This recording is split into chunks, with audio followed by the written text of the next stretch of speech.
पता है जब ये सवाल कोई पूछता है आप करते क्या हो, तो वो क्या पूछ रहा है? क्या वो आपके काम को पूछ रहा है कि आप क्या काम करते हो? नहीं, सिर्फ काम नहीं पूछ रहा है, वो आपकी औकात पूछ रहा है कि आपकी औकात कितनी है, ताकि मैं जान लूँ कि आपसे मैं दोस्ती बढ़ाऊँ या ना बढ़ाऊँ। ये बड़े लोग इसलिए पूछते हैं आप करते क्या हो, यानी आपकी क्षमता देखना चाहते हैं कि आर्थिक रूप से आप कितने मजबूत हो, किस पद पे हो, क्या काम करते हो, प्रतिष्ठा कितनी है समाज में, सफल हो कि असफल हो। अगर सफल हो तो दोस्ती बढ़ाऊं, आगे बात आगे करूं, पैसे वाले हो तो आगे बात करूं, अगर जिंदगी में कुछ किया है तो मैं आगे बात करूं, नहीं तो पीछे हटूं। इसलिए परिचय पूछा जाता है। आने वाले 5 साल के बाद आपसे भी परिचय पूछा जाएगा। जिंदगी में 2 तरह के गुरु होते हैं।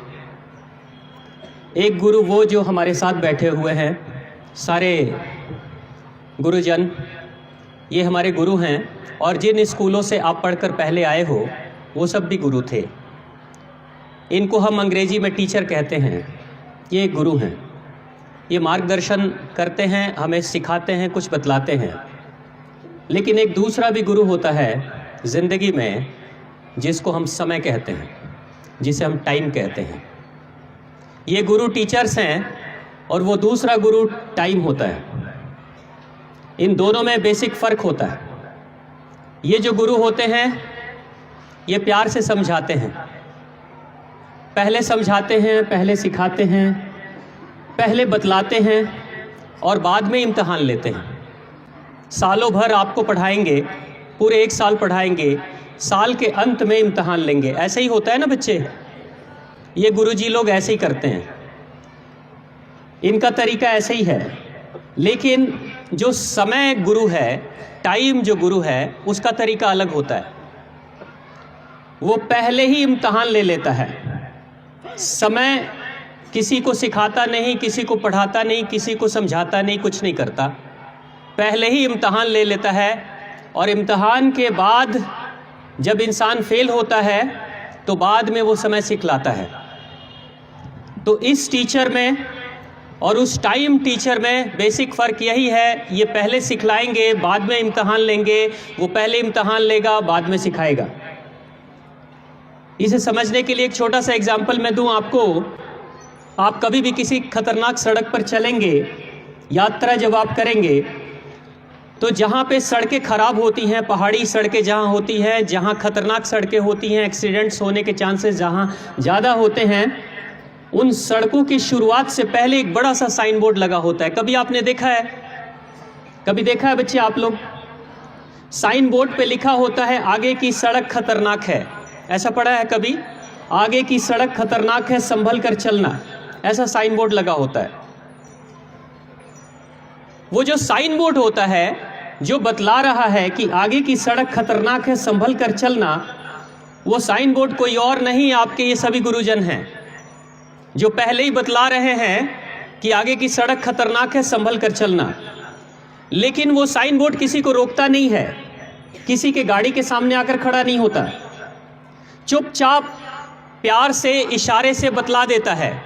कोई देखता भी है उस बोर्ड को, कोई नहीं भी देखता है। कोई देखने के बाद संभल कर चलाता है, अपनी गाड़ी पे ब्रेक को ध्यान से रखता है और गाड़ी की स्पीड स्लो करके आराम आराम से चलता है ताकि दुर्घटना न हो जाए। कुछ लोग ऐसे होते हैं। तो इन गुरुजनों की बात जो सुनता है वो साइन बोर्ड को ध्यान से पढ़ता है और पढ़कर सावधानी बरतता है और फिर आगे की यात्रा तय करता है और सुरक्षित उस खतरनाक सड़कों से बाहर निकल जाता है। ये हमारे ऐसे गुरुजन हैं।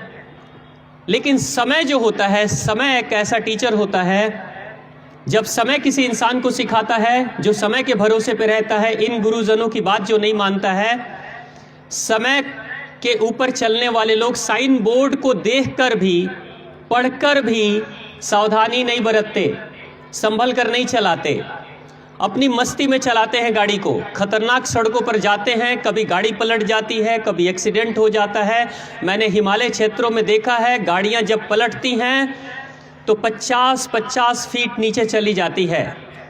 एक बड़ी सी टाटा सूमो गाड़ी अगर पलट कर नीचे जाएगी तो लगेगा जैसे छोटा सा रिक्शा हो गया है, इतनी चिपटी हो जाती है वो गाड़ी, इतनी बड़ी खाई होती है। तो जब जो इंसान उस साइन बोर्ड पे ध्यान नहीं देता, वो बाद में जब एक्सीडेंट से मिलता है, उसकी टांगें टूटती है, जान चली जाती है, गाड़ी टूट जाती है, हॉस्पिटलाइज इंसान हो जाता है। अगर वो जिंदा है तो सोचता है हॉस्पिटल के बेड पर सोकर कि काश मैं उस साइन बोर्ड को ध्यान से देख लिया होता और उसके अनुसार से व्यवहार करता। लेकिन जो लोग अगर गुजर जाते हैं उस एक्सीडेंट में, उसकी आत्मा पश्चाताप करती है, पछताती है कि काश मैं उस साइन बोर्ड के अनुसार से सावधानी बरतता और इस खतरनाक सड़क से बच के निकल जाता। तो वो जो समय है कभी किसी को भी सचेत नहीं करता। समय पहले एक्सीडेंट करा देता है और बाद में अंदर से विचार उठता है और समय कहता है तुमने क्या गलती की थी जिसके कारण से तुम्हारे साथ एक्सीडेंट हुआ। तो समय बाद में सिखलाता है, लेकिन गुरुजन हमें पहले सिखलाते हैं। आपके जीवन में इस कैंपस से बाहर जब आप निकलेंगे, पढ़ाई पूरी करके जब निकलेंगे, तो ये जो जिंदगी है वो उसी खतरनाक सड़क की तरह है।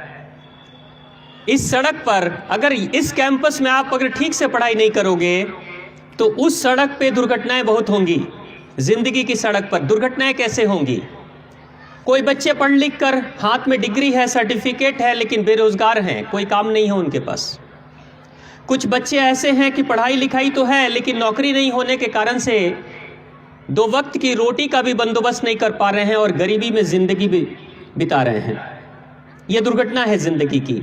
कुछ बच्चे ऐसे हैं जैसे आप सभी बैठे हुए हो, आज आप मित्र हो, एक साथ रहते हो, एक साथ खाते पीते हो, बातचीत करते हो, लेकिन आपको पता है सिर्फ 5 साल के बाद क्या होने वाला है?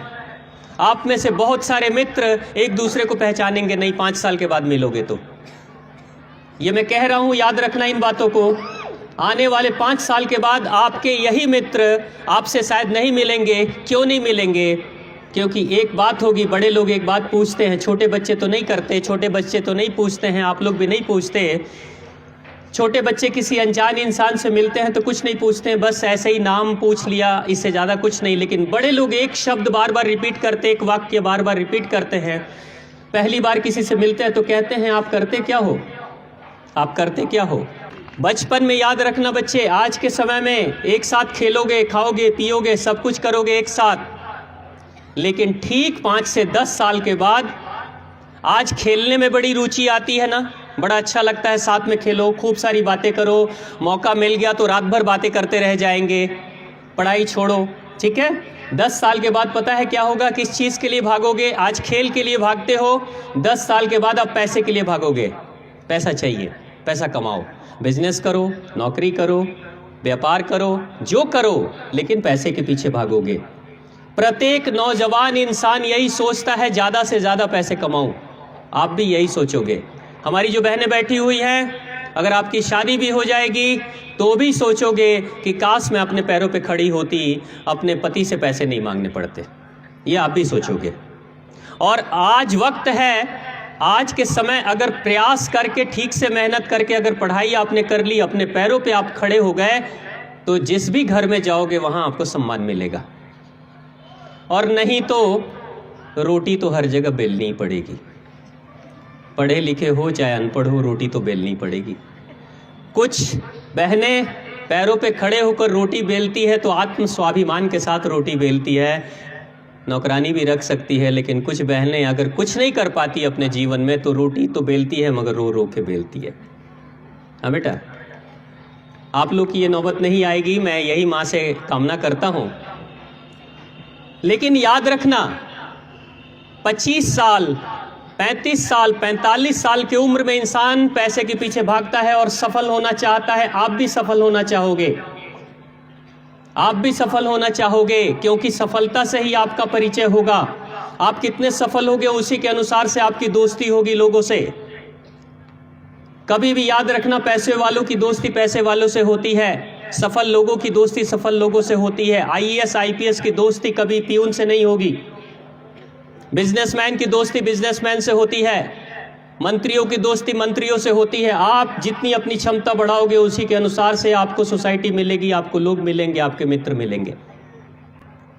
लेकिन जब आप 45, 50, 55 से ऊपर चले जाओगे तब उस समय पैसे की नहीं, उस समय आपके अंदर सम्मान की भूख जगेगी। सम्मान चाहिए समाज से। आज आप खेल के पीछे भाग रहे हो, कल आप पैसे के पीछे भागोगे, 50-55 साल के बाद आप सम्मान के पीछे भागोगे। आपको सम्मान ज्यादा से ज्यादा चाहिए। ये 3 फेज से प्रत्येक इंसान को गुजरना पड़ता है, आपको भी गुजरना पड़ेगा।